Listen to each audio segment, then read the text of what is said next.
not afraid to say that our problem in Ekiti has been caused by the activities of our immediate past governor, Fayose. Yes.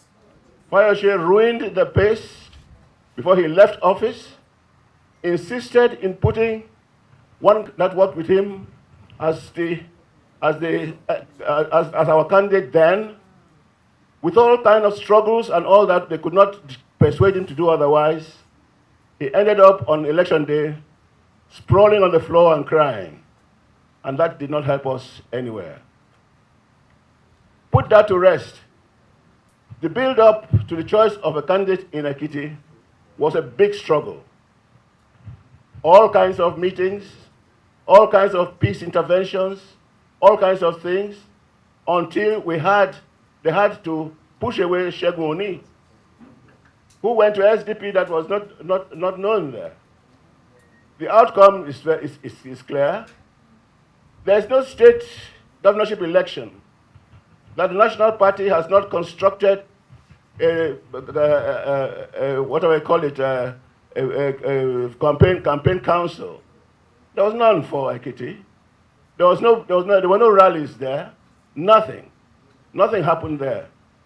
And all that caused the problem was for Fayose to put himself as a presidential candidate in order to garner, some people to vote as delegates in Abuja.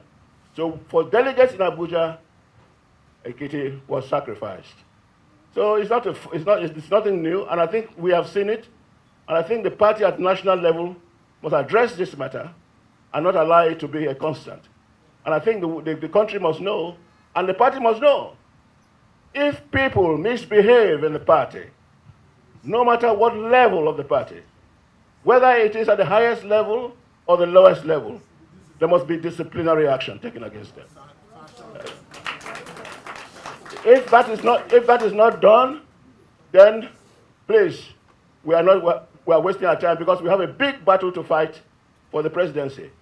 And all we have done is that we shall get the presidency. And to get the presidency, we must not push these things under the carpet. I congratulate our new vice presidential candidate, Governor of Delta State, His Excellency Ayo Fayose. Thanks for checking out SYMFONI on YouTube. Please be sure to subscribe and like our videos for updates.